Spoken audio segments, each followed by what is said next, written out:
Donc l'aventure Nataïs a commencé en 1981 lorsque mon grand-père, donc Heinrich Lehmann, a dû céder une partie de ses terres. Donc il était localisé à Stuttgart en Allemagne et à cause de l'agrandissement de l'aéroport, il a dû vendre une partie de ses terres et évidemment il voulait trouver un remplacement. C'était compliqué à l'époque en Allemagne, donc il a traversé la frontière et il s'est entouré d'un ami alsacien qui lui a aussi servi de traducteur et qui l'a accompagné en France pour essayer de trouver une exploitation agricole qui correspondait à ce qu'il recherchait. Et donc en 1981, il a trouvé avec ma grand-mère ce domaine sur lequel est construit Nataïs aujourd'hui, qui est le domaine de Villeneuve et qui se situe à Bézéry.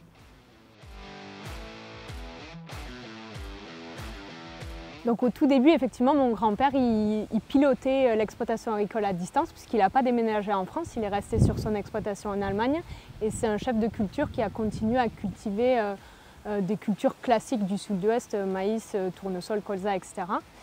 Et c'est quand mon père, donc Michael, a repris l'entreprise en 1989, quand il s'est installé ici avec sa femme, qu'il a commencé à cultiver du maïs à popcorn. Et comment ça a commencé? Donc c'est parce que mon père s'est marié à une Américaine, donc ma mère Amy, et puis il a rendu visite à ses beaux-parents nécessairement et aux États-Unis il a découvert cette culture particulière qui était le maïs à popcorn. Et l'agriculteur qui l'a rendu visite lui a proposé de lui donner quelques kilos de semences à ramener dans sa valise. Et de fil en aiguille, voilà, il a commencé à expérimenter ici sur son exploitation. Et puis un premier client allemand lui a fait confiance et c'est comme ça que l'aventure popcorn pour le coup a débuté.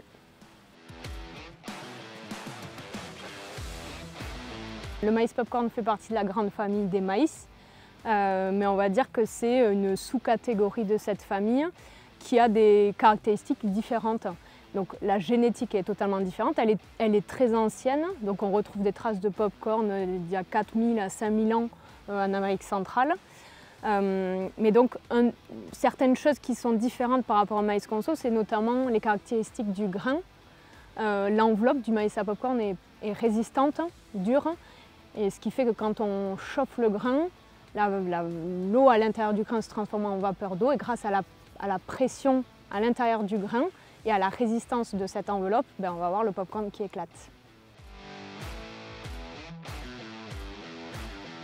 Ce qui se passe, c'est que nous, on maîtrise la chaîne de la semence au produit fini. C'est un peu une de nos caractéristiques aussi en comparaison avec nos concurrents sur le marché européen. On achète les semences à un semencier américain tout simplement parce que pour le moment, tous les producteurs de semences sont localisés aux États-Unis pour le maïs à popcorn. Donc on achète les semences et on les distribue aux agriculteurs du réseau Nataïs qui vont ensuite planter et suivre la culture. On va dire qu'au fur et à mesure de la constitution de ce réseau, c'était logique de s'adresser aux agriculteurs locaux puisque mon père, il a commencé, ça a été le premier agriculteur à cultiver ce popcorn. Naturellement, il s'est tourné vers ses voisins agriculteurs pour essayer de les embarquer dans l'aventure. Et au fur et à mesure, c'est comme ça que ce réseau s'est constitué. C'est logique à plein de niveaux de faire appel à des agriculteurs locaux.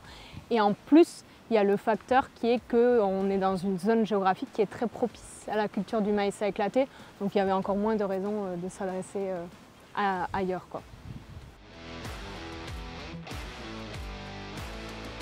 La volonté dès les débuts de Nataïs a toujours été d'encourager des pratiques on va dire en faveur de la protection des sols. Donc tout d'abord ça a été mis en place sur l'exploitation de mon père quand il a commencé, où il a essayé de favoriser le semis direct, le non-labour, etc. Et rapidement ça s'est tourné vers la pratique des couverts végétaux qui est un peu le pilier majeur dans notre démarche agroécologique. Donc des couverts végétaux, pourquoi? Pour nourrir les sols, pour les protéger, pour limiter les risques d'érosion, etc. Les avantages sont nombreux et indéniables aujourd'hui. Et Nataïs prend part au financement de ces pratiques puisque c'est quand même un coût pour l'agriculteur. Donc l'idée c'est de répartir le risque et le coût entre l'agriculteur et nous, Nataïs. Donc c'est une prime qu'on a commencé dès l'année 2016, si je ne me trompe pas, qui a évolué un petit peu. Aujourd'hui, elle était d'abord prime couvert, elle est devenue prime carbone, puisque maintenant, ce qu'on peut faire grâce à des outils divers et variés technologiques, on arrive à lier la performance de ces couverts végétaux à la quantité de carbone qui est séquestrée durablement dans les sols. Donc c'est ce résultat-là qu'on rémunère aux agriculteurs. Donc on a un prix de 45 € à la tonne de carbone qui est versé pour chaque agriculteur à la fin de la campagne.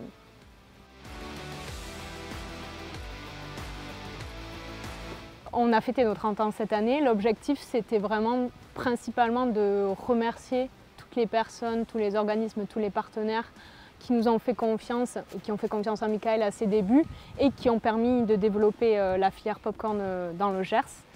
On a d'ailleurs fait une petite rétrospective historique de plusieurs façons lors de l'événement, etc. Donc c'était vraiment dire merci, raconter l'histoire et aussi se tourner vers l'avenir et partager comment nous on voit l'avenir aussi au niveau de notre ancrage territorial.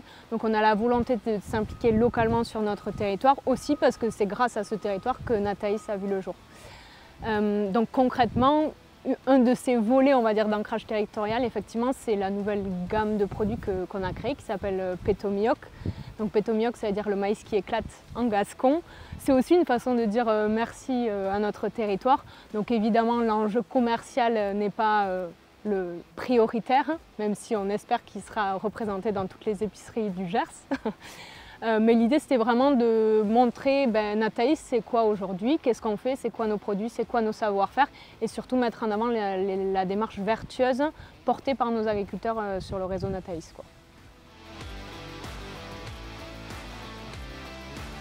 Donc, le premier client de Nataïs, c'était un client allemand, donc naturellement, Nataïs s'est tourné vers l'international puisque le marché du popcorn en France est très peu développé.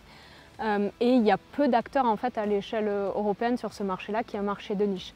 Donc aujourd'hui, 90% de ce que produit Nataïs est exporté essentiellement en Europe. C'est vraiment notre cœur de marché, c'est l'Europe. Les pays dans lesquels on vend principalement, ça va être l'Europe de l'Est, la Scandinavie, qui sont des gros marchés à popcorn. Et évidemment, on essaye de dynamiser le marché français et petit à petit on sent qu'il y a un potentiel de développement aussi sur le marché français. Mais on est autour de 35 à 40% du marché global européen. On se développe sous plusieurs canaux de vente. Évidemment, on s'adresse à toute l'industrie du cinéma où on a une part de marché très importante en Europe, autour de 70% des cinémas européens utilisent du popcorn Nataïs. Et ensuite, évidemment, on s'adresse aussi aux industriels à qui on va vendre des big bags de maïs en vrac. Et la grande distribution où on va fabriquer directement le produit fini qui est ce popcorn micro-ondable.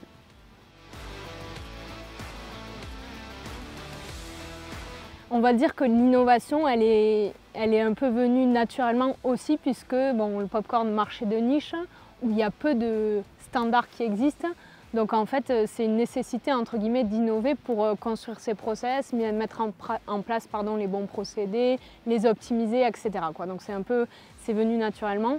Je dirais que là, ce qui nous attend, ça va être de l'innovation en faveur de la durabilité à plusieurs niveaux, autant au niveau agronomique, dans la stratégie agronomique auprès des agriculteurs, les outils de suivi, même les outils de mesure du carbone, etc.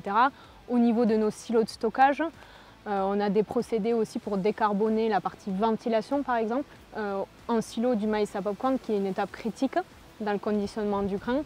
Donc là on a des possibilités d'innover dans les processus. Et côté produit, on a beaucoup de recherche qui est dédiée aux ingrédients qu'on va aller utiliser dans le maïs à popcorn. Donc tout n'est pas, on ne peut pas tout mettre dans un sachet de popcorn micro-ondable puisqu'on a cette contrainte du temps de cuisson au micro-ondes. Et tous les ingrédients ne résistent pas au micro-ondes. Donc il y a beaucoup d'heures qui pourraient être passées à tester des nouveaux ingrédients, des ingrédients les plus naturels possibles, qui malgré tout donnent le plus de goût. Donc il y a beaucoup de choses à aller chercher sur l'amélioration en fait, et l'optimisation de nos recettes.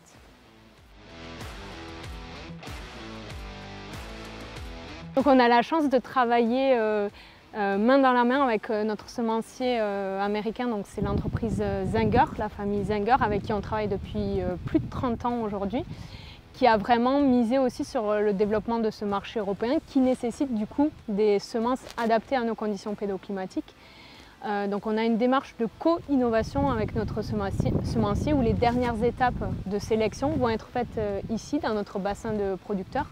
Donc on a différentes plateformes d'essais variétaux qui sont situés du coup dans les différentes zones où nous on va produire et où on a des agriculteurs. Et ça nous permet vraiment d'avoir les variétés les plus adaptées au niveau agronomique, au niveau aussi des caractéristiques qui conviennent à nos clients, à nos différents marchés, parce qu'on ne dirait pas, mais il y a plein de pop-corn différents qui existent, il y a plein de variétés différentes et on découvre encore des choses aujourd'hui qui sont possibles grâce à des sélections variétales. Donc les années là 2023-2024, c'est vrai que ça a été des années riches en mouvements, en changements ici à Nataïs, sur notre site historique, puisqu'on a l'usine qui a été construite autour de la maison qui était sur le corps de ferme, donc il y a encore les murs en briques à l'intérieur de l'usine.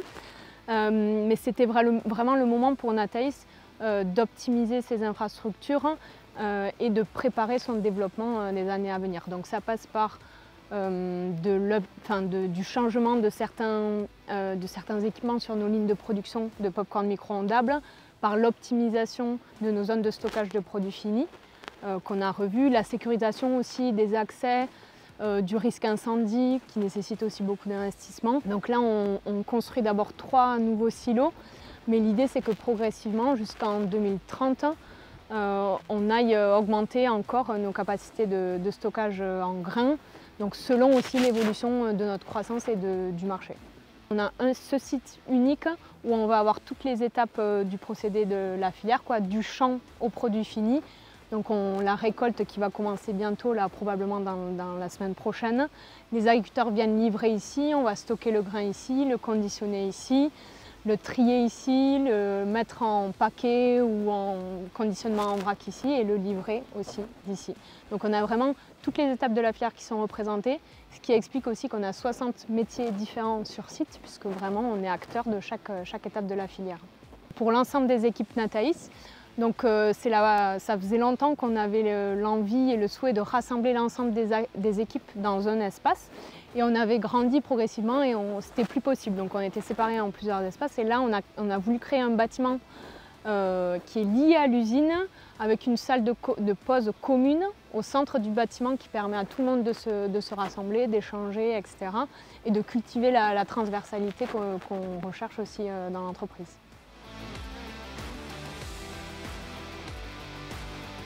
Alors c'est difficile à quantifier cet impact sur le territoire, mais ce qui est sûr c'est que parmi nos 150 salariés, la plupart habitent dans le Gers. Parmi les agriculteurs, donc on a 210 agriculteurs sur le réseau. Il y en a une partie dans le Gers, 70 à peu près, le reste ça va être dans les départements limitrophes. On a à cœur d'être un acteur dynamique sur le territoire, aussi par le mécénat, le prêt de nos machines à popcorn pour être présent un peu lors des différents événements. On a aussi, on va lancer un projet de territoire qui s'appelle Verdir le Savès, donc c'est vraiment à l'échelle de notre communauté des communes, où on a envie de dynamiser et d'insuffler un peu cette dynamique en dehors de notre chaîne de valeur, où on veut aller faire de la pédagogie et encourager les agriculteurs à la mise en place de ces couverts végétaux. Donc ça, c'est un projet qui sera lancé lors de la Semaine verte à Samatan en début d'année prochaine. Et où on a vraiment envie de matérialiser cette dynamique territoriale au service de la transition agroécologique.